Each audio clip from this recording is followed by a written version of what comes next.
কৰিলে হাইবেনীসকলে ইয়াৰে ধৰি আমাৰ সকলোবোৰ মানৱ শৃংখলাৰ কাৰণে সকলোবোৰ ওলাই যাব আৰু আমিও সেই মানৱ শৃংখলাৰ কাৰণে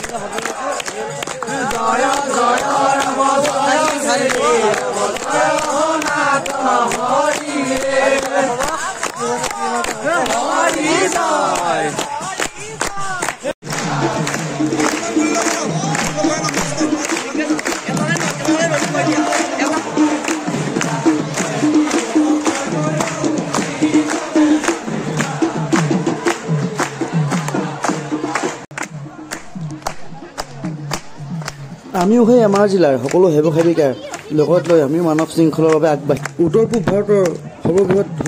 ধৰ্মীয় অনুষ্ঠান শ্ৰীমন্ত শংকৰদেৱ সংঘৰ জয় শ্ৰীমন্ত শংকৰদেৱ সংঘৰ জয় জয় শ্ৰীমন্ত শংকৰদেৱ সংঘৰ জয় ইয়াক দেখিবলৈ পাইছে এয়া হ'ল সেৱা বাহিনী জয় এয়া দেখিবলৈ পাইছে শ্ৰীমন্ত শংকৰদেৱ সংঘৰ জয় আৰু এখনৰ হৰিনাম ধৰ্মৰ যিহেতু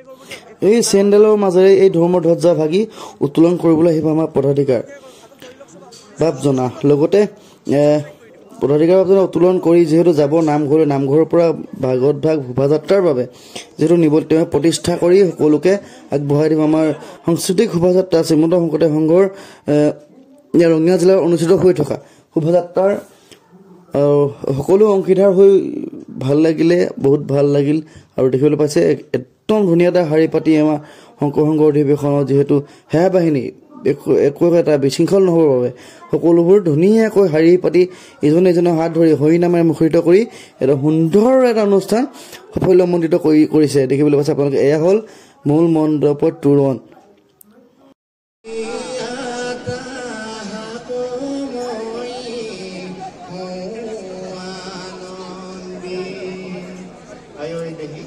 ইমান মৰম লগাকৈ পৰম ব্ৰহ্ম ভগৱানলৈ ভকতক কৈছে যে হেৰ ভাষা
আমি বেদৰ মূল মন্ত্ৰৰ আৰম্ভণি কৰিছে ওম অগ্নিবেদীৰে এই ধৰণে অগ্নিক পূজা কৰিবলৈ অগ্নি উপাসনা কৰিছে ঈশ্বৰৰ যিবিলাক বিভূতি অসংখ্য বিভূতি আছে এই বিভূতিবিলাকক এটা দেৱত্ব আৰোপ কৰি দেৱীৰ আৰোপ কৰিবলৈ তেওঁলোকে আলোচনা কৰিছিল কিন্তু এই বিভূতিবিলাক ভগৱন্তৰ বিভূতিবিলাক কিন্তু সবাতোতকৈ আটাইতকৈ সত্য কথা হ'ল এই কংস বিগ্ৰহ বহুধা বৰন্তি অগ্নি জম মাতৃ ঈশ্বৰ বাহু এই অংশ এক সত্য আমাৰ সনাতন ধৰ্মৰ মূল তত্ত্ব হ'ল সত্য সত্যই ভগৱান সত্য সদায় আপেক্ষিক সত্য আৰু আমাৰ সনাতন সত্য থাকে সত্য কেতিয়াও বিনাশ নহয় সেইকাৰণে আমি এইটো ভালি কম আমি সকলোৱে চিঞৰি কম আজি বিজ্ঞানৰ যুগত প্ৰযুক্তিবিদ্যাৰ যুগত যদি কিবা ধৰ্ম আছে এই ধৰ্ম সত্য ধৰ্মে প্ৰৱৰ্তন হ'ব আৰু জগতক সত্য ধৰ্মে আগবাঢ়ি দিব আৰু গোটেইবিলাক আমি সেই ধৰণে মহাপুৰুষ শ্ৰীমন্ত শংকৰদেৱ গুৰুজনাৰ একদেৱতা হ'ব এই কংসত এই মহান তত্ত্বটো আনি পেলাই আমাৰ এই উত্তৰ পূৰ্বাঞ্চলত যিটো এটা পৰিৱেশ পৰিস্থিতি গুৰুজনাই এটা আধ্যাত্মিক আদৰ্শেৰে যিবিলাক মানুহক ইতৰ হিচাপে গণ্য কৰা হৈছিলে তাক অস্পৃশ্য বুলি গণ্য কৰা হৈছিলে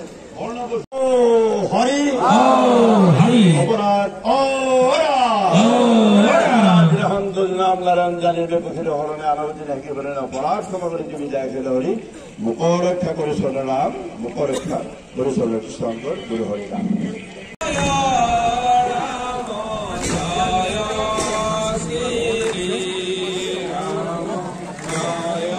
ধৰ্মৰ ঢকা পূৰণ কৰি নষ্ট হৈছে ইয়াৰ পিছতে কাৰ্যসূচী সভাপতি ইতিমধ্যে কৰা হৈছে চেষ্টা কৰিছোঁ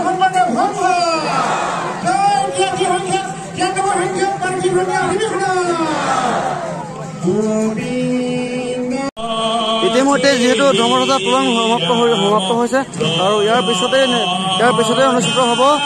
যিহেতু মোৰ এটা সাংস্কৃতিক শোভাযাত্ৰা সেই শোভাযাত্ৰাৰ কাৰণে যিহেতু পদাধিকাৰী বাছজন এই নামঘৰৰ বাবে গৈছে দেখিব পাইছে ভকতসকল লোকে ৰোষাৰণ্য হৈ পৰিছে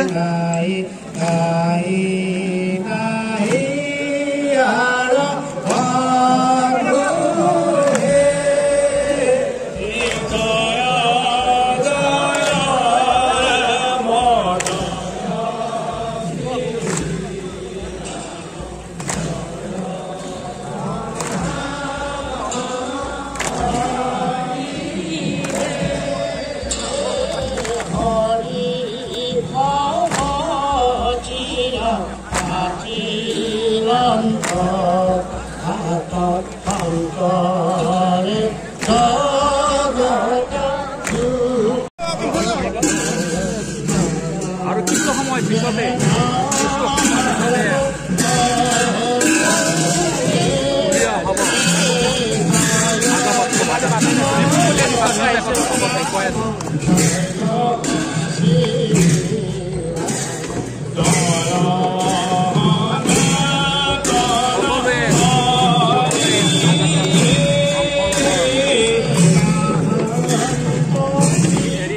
আজি যিহেতু ৰঙিয়া অধিৱেশনৰ আজি লাষ্টৰ দিন ৩ নম্বৰ দিন সকলোবোৰ দেখিছে আপোনালোকে লোকাৰণ্য হৈ পৰিছে আপোনালোকক দেখাবলৈ চেষ্টা কৰিছোঁ মই আৰু যিহেতু মোৰ মাতটো ভাগি পিনি অৱস্থাই নাই দেখিবলৈ শুনিবলৈ পাইছে আৰু দেখিবলৈও পাইছে আজি এই যি লক্ষীনাথ ভূঞা সমন্বয় শ্ৰীমন্ত শংকৰদেৱ সমন্বয় ক্ষেত্ৰ আজি নিজান পৰিব যিহেতু আজি সেই অধিৱেশন ভাগি শেষ হ'ব দেখিবলৈ পাইছে ইয়াৰ সকলো ভকতসকলে পূৰা সম্পূৰ্ণভাৱে শিবিৰ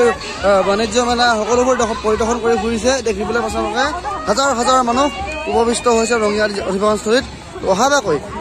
অহাবাকৈ আপোনালোকক মই মোৰ ফালৰ পৰা নিমন্ত্ৰণ জনাইছোঁ মহিলাকাই ফেচবুক পেজৰ মহিলাকাই ইউটিউব চেনেলৰ পৰা অহাবাকৈ যোৰহাট জিলাত এখন অধিৱেশন অনুষ্ঠিত হ'ব আপোনালোকে সকলোবোৰ আহিব উপস্থিতি কামনা কৰোঁ আমি কাইলৈ যাবগৈ লাগিব ঘৰলৈ সেইকাৰণে সকলো আমাৰ শিৱসাগৰ জিলা আইবাসকলে ইয়াত উপবিষ্ট হৈছে সেয়া বাহিনী শিবিৰত এয়া হ'ল সেয়া বাহিনী এয়া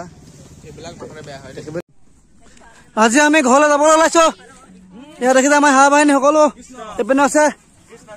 আৰু ইয়াত কোনো সেৱা কোনো নাই সকলোবোৰ ঘৰা ঘৰি গুচি গ'ল নিজন পৰি গ'ল ৰঙিয়া অধিৱেশন আৰু আমি ঘৰলৈ যাবলৈ ওলাইছোঁ ট্ৰেইনত আৰু ট্ৰেইন পাৰ নাপাব কোনো কথা নাই কিন্তু ঘৰলৈ যাওঁ আমি যামেই বেটেৰীত যাম টমটমত সেই গাইছ আৰু আমি টমটম ভাড়া কৰি লৈছোঁ ঘৰলৈ যাবলৈ শিৱসাগৰলৈকে এয়া